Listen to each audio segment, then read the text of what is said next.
The rain came down in sheets, cold, relentless. Naomi Brooks spotted her through the diner window, an elderly Korean woman in a wheelchair, soaked through, trying to push herself forward with one trembling hand. The other arm hung limp at her side. No umbrella, no jacket, just a hospital bracelet catching the streetlight. Naomi grabbed her coat and ran outside. Ma'am, are you okay?" The woman looked up. Her face was pale, lips slightly blue. She said something in Korean that Naomi didn't catch at first, then tried again, slower. "Why na를 도와? Why are you helping me?" Naomi crouched down, rain soaking into her knees. She answered in Korean, fumbling a little but clear enough. "그냥 두고 갈 수 없었어요. I just couldn't leave you here." The woman stared at her, not with gratitude, with something else. Fear, maybe. Or recognition. That's when the headlights appeared. 3 black SUVs, engines growling, pulled up fast. Doors flew open. 6 men in. Dark coats stepped out, not running, but moving with purpose. One of them, tall, sharp-suited, face like carved stone, locked eyes on Naomi. Jang Seojin. He didn't say a word, just looked at his mother, then at Naomi, then back at his mother. The old woman whispered one word. "Adul." "Son, before we continue, have you ever stopped to help someone when you didn't have to? Stick with me, because this story isn't just about one act of kindness. It's about how one decision can change a whole life. And if stories like this matter to you, like, share, and subscribe. Let's continue. Okay, rewind. 2 hours earlier. Naomi Brooks, 28, night shift waitress at a 24-hour diner in Koreatown. Her mom's Korean, from Incheon. Her dad's Black, from South Central. She grew up speaking both languages, eating both foods, existing in both worlds, but never fully belonging to either. Tonight was supposed to be simple. Serve late-night drunk people, clean tables, go home. But then, Mrs. Jang Hwa-yeon rolled past the window, and Naomi made a choice. Here's the thing. Mrs. Jang had been reported missing from a private care facility 3 hours earlier. Stroke survivor. Limited mobility, high-risk patient. The facility called the family immediately, the family being Jang Seojin, Korean organized crime in LA. Not flashy, not loud, just deeply, quietly powerful. He ran routes, managed territory, kept things clean. His mother was the one thing he protected more than his reputation. And now, a stranger was touching her. Naomi didn't know any of this yet. She just knew the wheelchair was broken. Front wheel bent, axle cracked. Mrs. Jang must have been rolling for blocks before it gave out. "Can you stand?" Naomi asked in Korean. Mrs. Jang shook her head, frustrated, ashamed. So Naomi did the only thing that made sense. She crouched low, slid one arm under the woman's knees, the other behind her back, and lifted. Mrs. Jang gasped, stiffened, then relaxed just a little. "Where do you live?" Naomi asked. Mrs. Jang pointed weakly down the street, but her hand was shaking. Naomi wasn't sure she even knew. That's when the SUVs arrived. Seojin stepped forward. His face was unreadable, controlled, dangerous. One of his men moved toward Naomi. She didn't flinch. Seojin raised a hand, stopped him cold, then he spoke. In Korean, calm, direct. "아무도 손대지 마." No one touches her. The man stepped back immediately. Seojin walked closer, slowly, like approaching something fragile. His eyes went to his mother first, checking her face, her breathing, her posture in Naomi's arms. Then he looked at Naomi. "Put her down," he said. English now, flat. "She can't walk," Naomi replied. "Wheelchair's busted."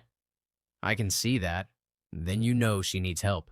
His jaw tightened. He wasn't used to being talked to like this, especially not by a stranger holding his mother in the rain. "Who are you?" "Nobody, Naomi," he said.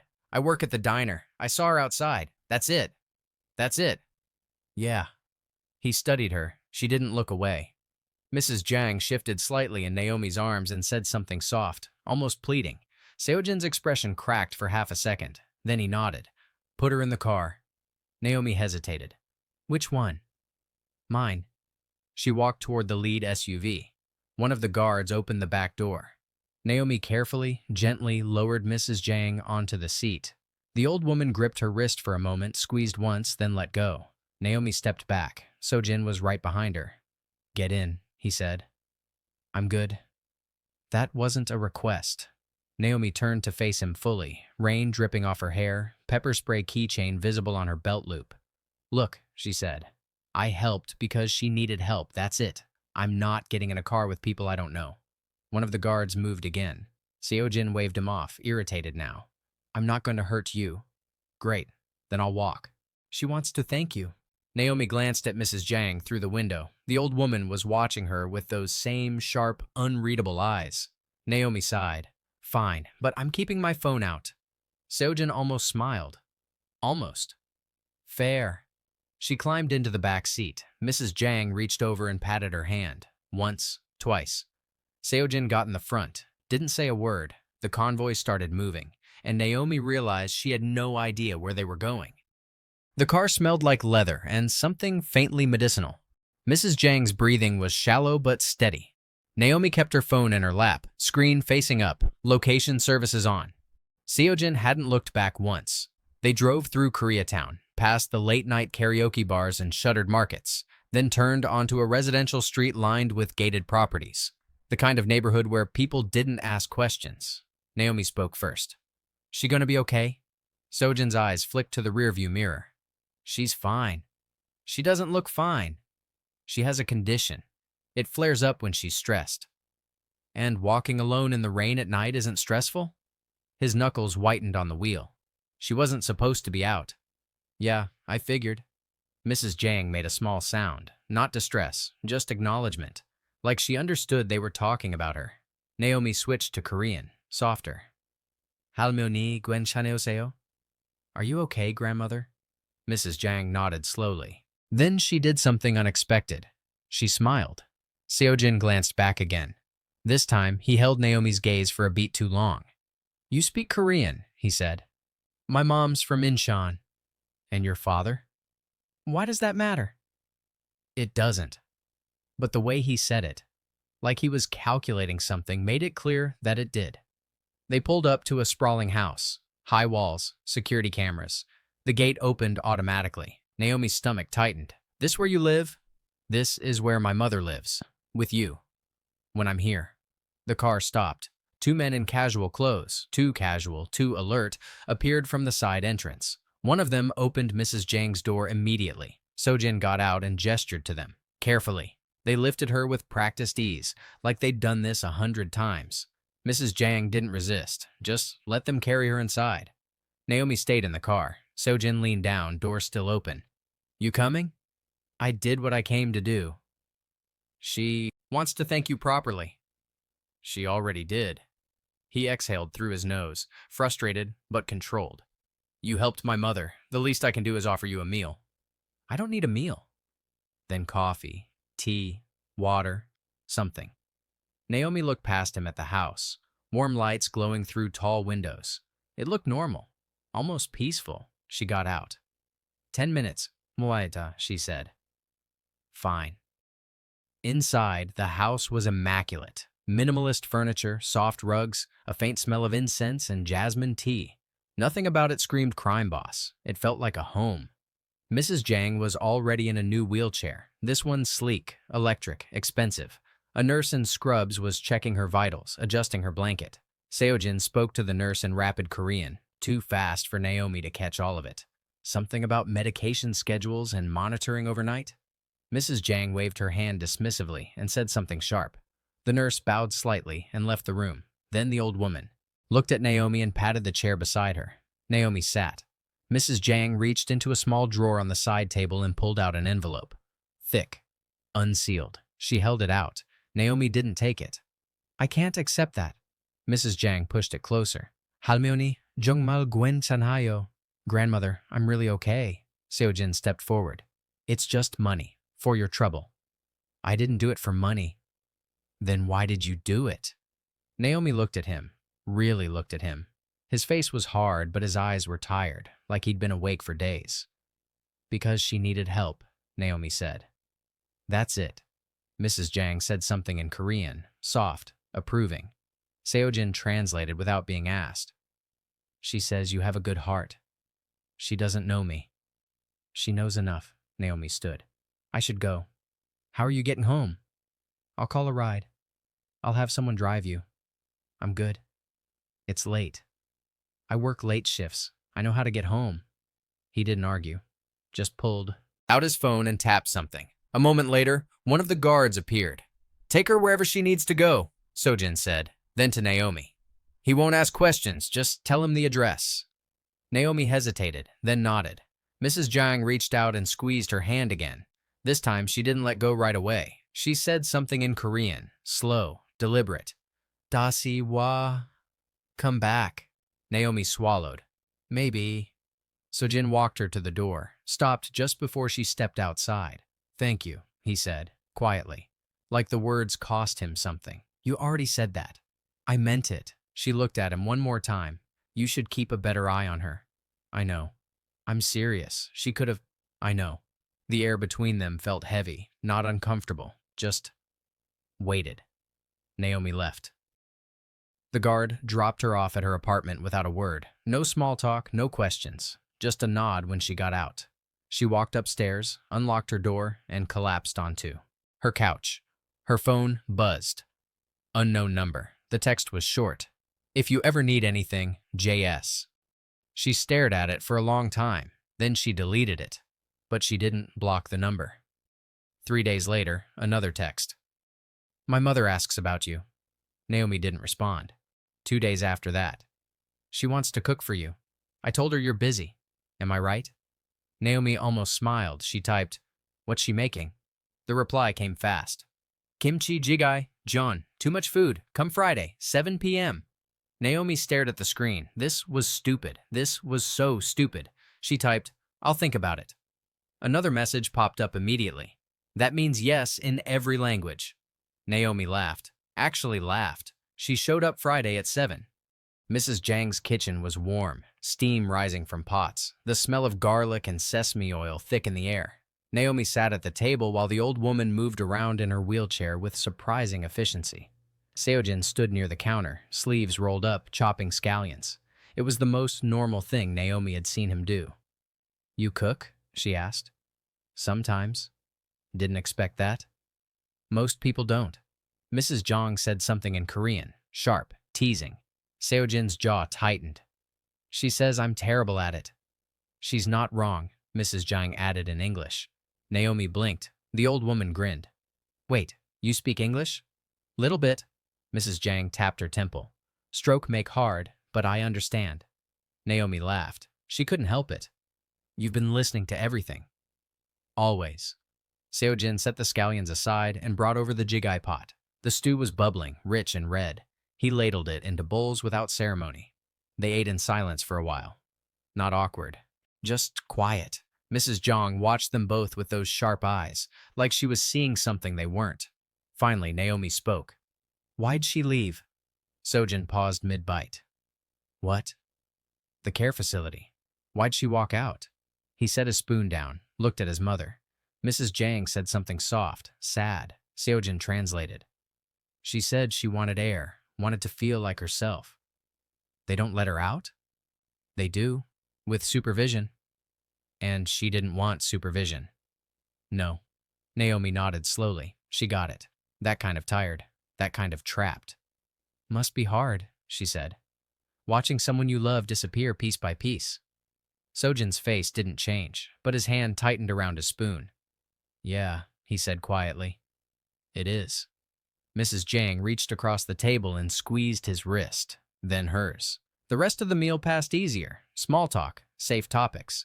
Mrs. Jang asked about the diner. Naomi asked about the neighborhood. Nobody mentioned what Seojin actually did for Aoi, living.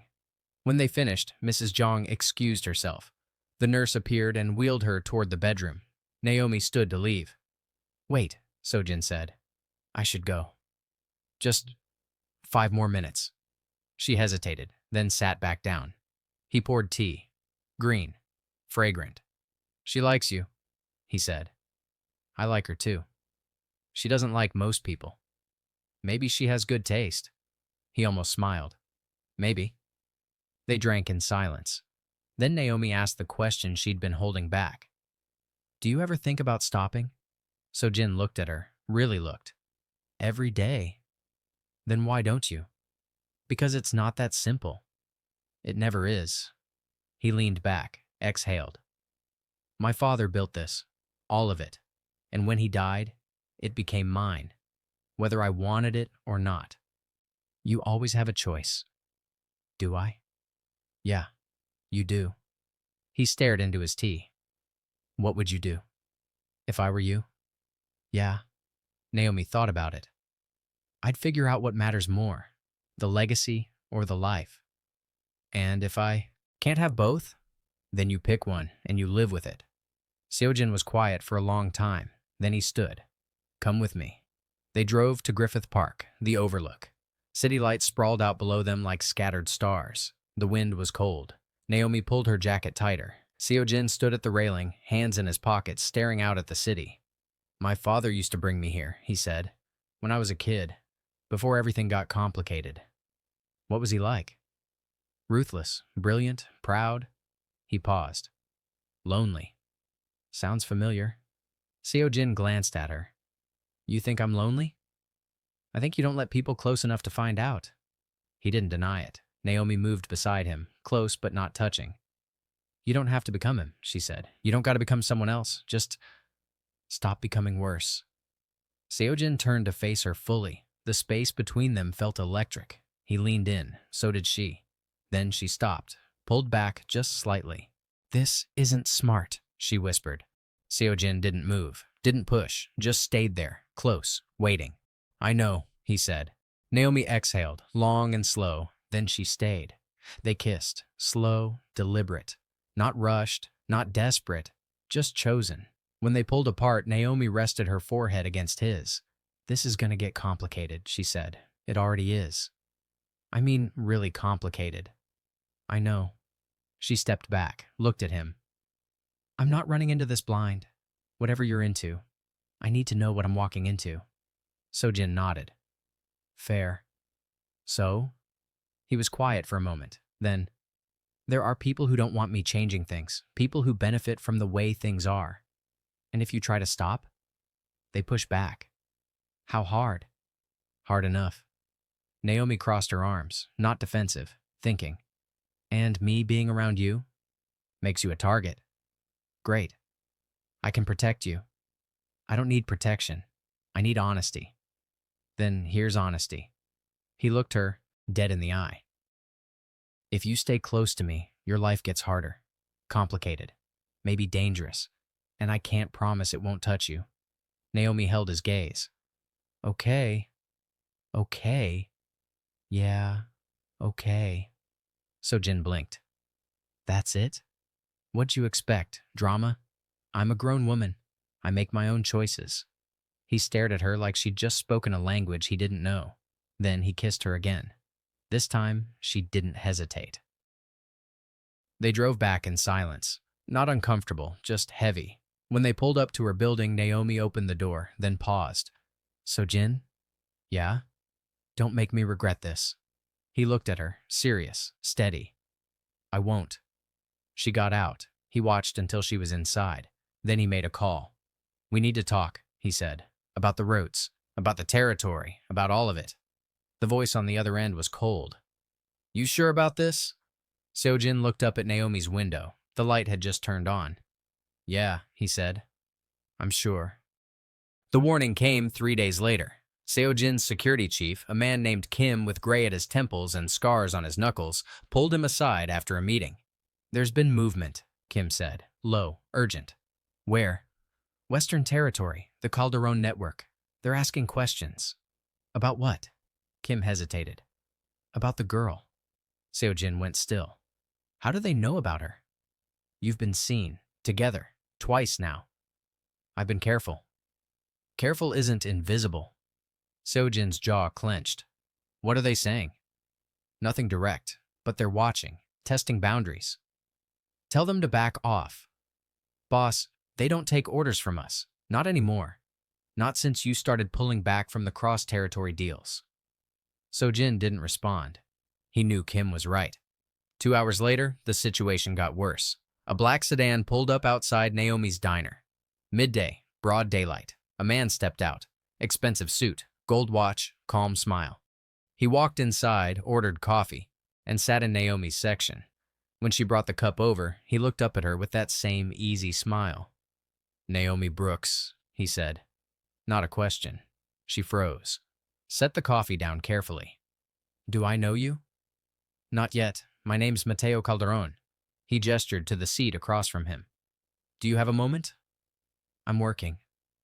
I'll make it quick. Naomi glanced at the counter. Her manager wasn't looking. She sat. Mateo took a sip of coffee, made a face. Terrible. Then why'd you order it? Because I wanted to meet you. Why? Because you're important to someone who's becoming unpredictable.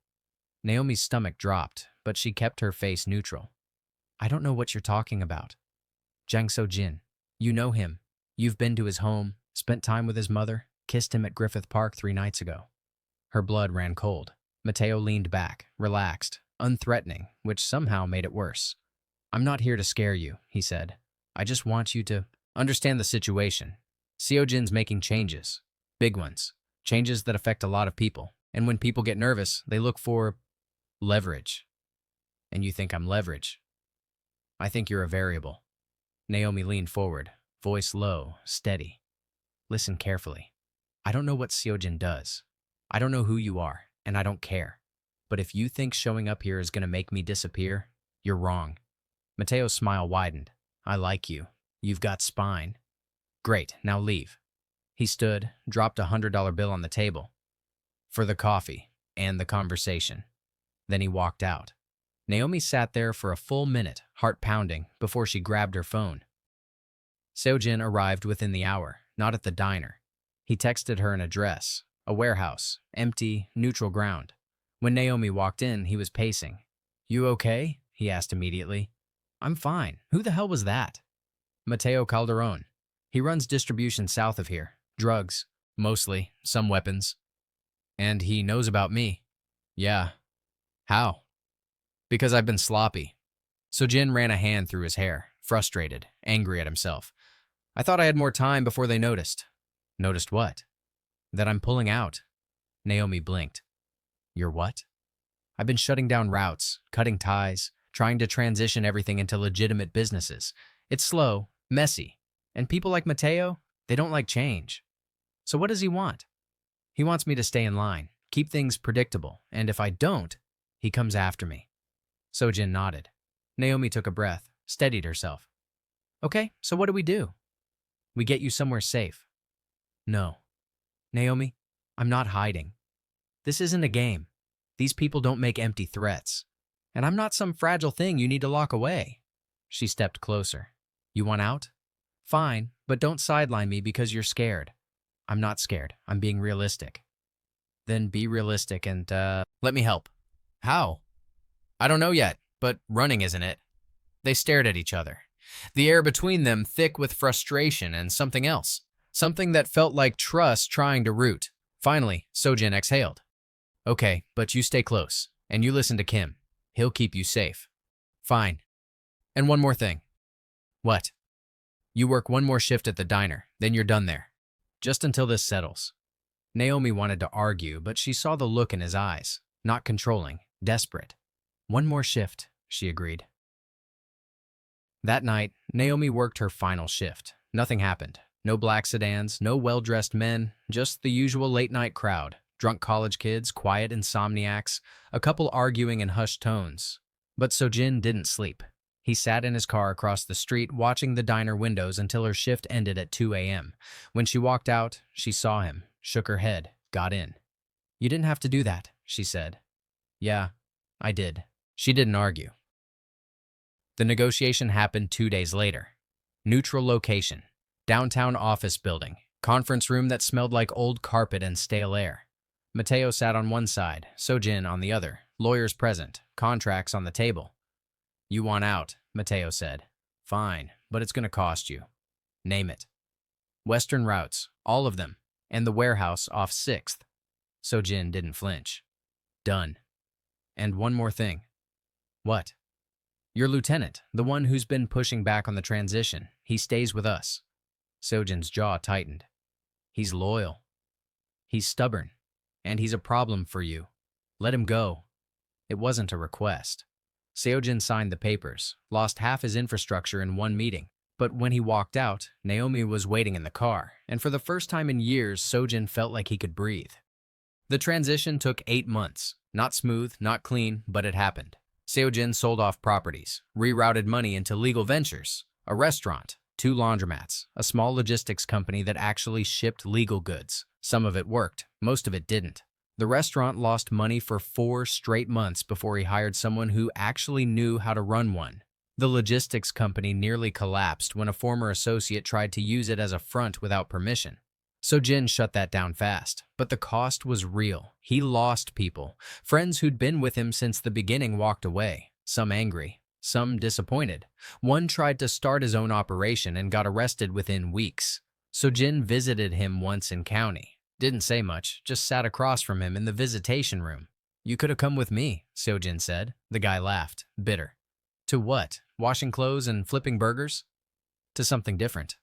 "Different isn't better." Seojin left without another word. That night, he told Naomi about it. They were in his kitchen. Mrs. Jang was asleep. The house was quiet. "You okay?" Naomi asked. "Well, I don't know." "That's honest." He stared at his hands. "I keep thinking, maybe I should have done this years ago, before people got hurt, before my father died, carrying all this weight. You can't rewrite the past."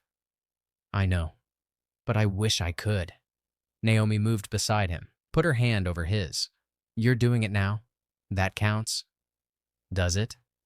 "Yeah, it does." Naomi started something small, after-school program, 3 days a week. Kids from the neighborhood, mostly Korean, some black, some mixed like her. She taught them basic Korean, helped with homework, made snacks, gave them a place to exist without having to explain themselves. Seojin funded it quietly. Didn't make a big deal about it, just made sure the space was safe and the bills were paid. One afternoon, a kid asked Naomi why she did it. "Because I didn't have this when I was your age," she said. "What did you have?" "A lot of questions, and not enough people who understood them." The kid nodded, went back to coloring. Seojin watched from the doorway, didn't say anything, but that night, he told her he was proud of her. She kissed him. "Took you long enough to say it." They got married in the spring. Nothing big, no announcements, no guest list, just them, Mrs. Jang, and a judge at the care facility. Mrs. Jang cried, happy tears, the kind that make your whole chest ache. Naomi held her hand through the entire ceremony. When it was over, Seojin knelt in front of his mother and rested his forehead against hers. She whispered something in Korean, too soft for anyone else to hear, but Seojin nodded. Later, Naomi asked what she'd said. "She told me she's glad I found someone who makes me want to be better." "And what did you say?" "I told her I'm trying." Naomi leaned into him. "That's all anyone can." Wow. Mrs. Jang passed 2 years later. Peacefully, in her sleep, the way everyone hopes but few get. The funeral was small, private, just family and a few close friends. Seojin didn't cry during the service. He stood at the front, shoulders straight, face unreadable. But when they lowered her into the ground, Naomi felt him tremble beside her. She took his hand, squeezed. He squeezed back. That night, they sat on the back porch of the house, silent, exhausted.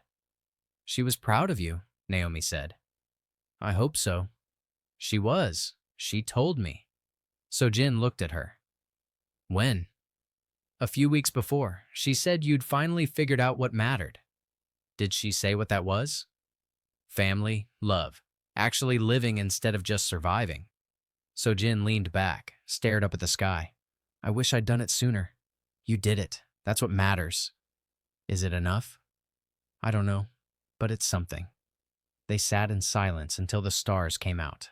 3 years later, they opened a memorial garden. Small space, tucked between 2 buildings in Koreatown. Benches, trees, a fountain that always ran clear. In the center, a simple stone. No photograph, no long inscription, just her name. And one line. "She didn't walk away." Naomi stood in front of it the day they unveiled it, Seojin beside her. "You think she'd like it?" Naomi asked. "Yeah, I do." A kid from the after-school program ran past, laughing, chasing a friend. One of the neighbors brought flowers and set them at the base of the stone. Life kept moving, messy, complicated, imperfect, but moving. Seojin put his arm around Naomi's shoulders. She leaned into him. You ever regret it? He asked. Quiet. Regret what? Stopping that night. Helping her. Naomi thought about it. Really thought. No, she said.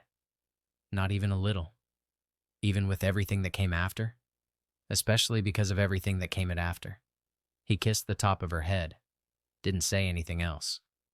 They stood there until the sun started setting, until the garden lights flickered on, until it was just them and the memory of a woman who'd been saved by a stranger who didn't walk away.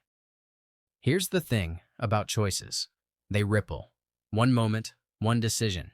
One person stopping when they could have kept walking.